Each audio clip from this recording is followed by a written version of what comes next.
अच्छा, आज बात करते हैं एक कमाल की कॉरपोरेट ट्रांसफॉर्मेशन की कहानी के बारे में। एक ऐसे पुराने औद्योगिक दिग्गज की जो कभी ट्रक और ट्रेन बनाने के लिए जाना जाता था, लेकिन इसने तो पूरी बाजी ही पलट दी और खुद को एक लग्जरी ऑटोमोटिव पावर हाउस बना लिया। और अब तो ये इलेक्ट्रिक मोबिलिटी का भविष्य लिख रहा है। तो सवाल ये उठता है कि एक कंपनी जिसने शुरुआत भाप के इंजन बनाने से की, वो जैगुआर और लैंड रोवर खरीदने तक आखिर पहुंची कैसे?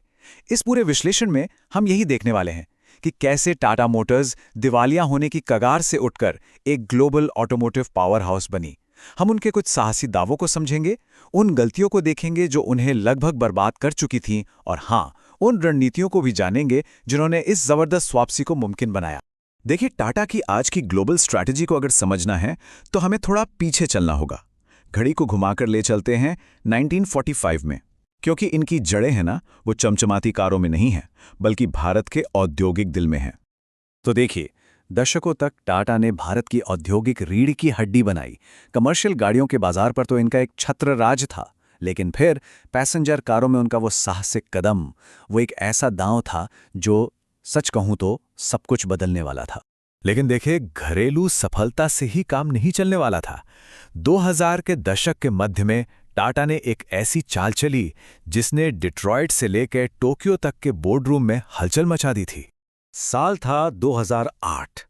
टाटा मोटर्स ने फोर्ड से दो प्रतिष्ठित ब्रिटिश लग्जरी ब्रांड्स जैगुआर और लैंड रोवर को खरीद लिया। और जरा सोचिए, ये इतना बड़ा अधिग्रहण ठीक उस वक्त किया गया जब दुनिया भर में आर्थिक मंदी अपने चरम पर थी। मतलब, उस समय के कई विश्लेषकों के लिए ये सिर्फ एक जोखिम भरा कदम नहीं था, ये तो कॉर्पोरेट सुसाइड जैसा लग रहा था।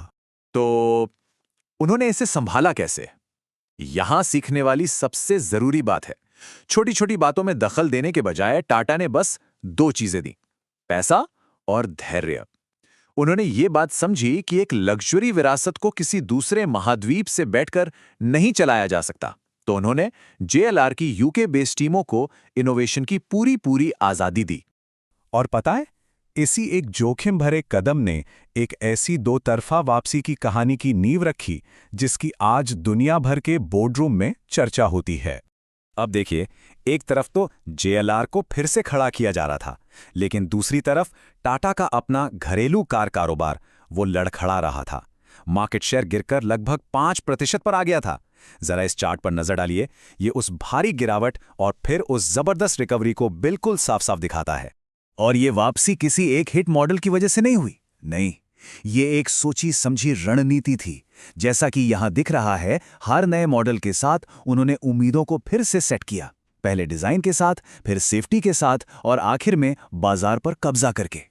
अच्छा, अब जो बात है ना, वो वाकई बहुत दिलचस्प है।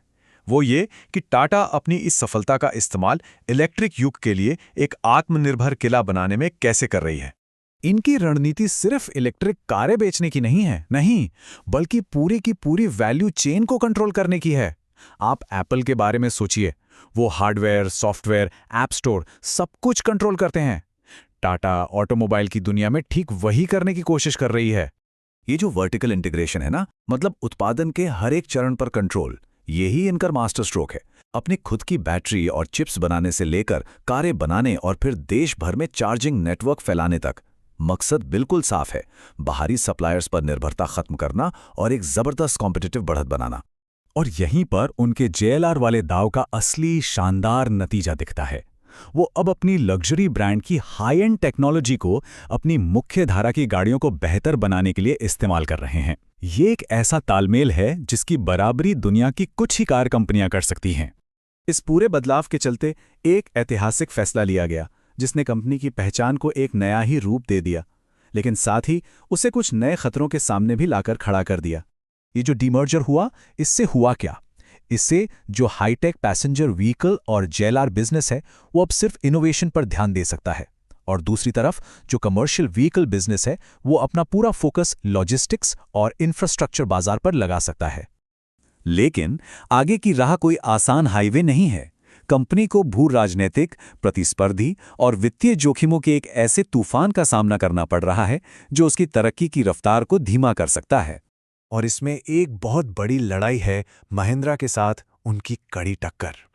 ये सिर्फ एक मुकाबला नहीं है, ये दुनिया के सबसे तेजी से बढ़ते ऑटोमोबाइल बाजारों में से एक पर वर्चस्व की जंग है। तो आखिर में सवाल यही है, माइक्रोचिप से लेकर बैटरी और खुद कार तक, हर चीज को कंट्रोल करके टाटा सिर्फ कंपटीशन में बने रहने पर दांव नहीं लगा रही है। नहीं, वो तो इस खेल के नियमों को ही फिर से लिखने पर दांव लगा रही है।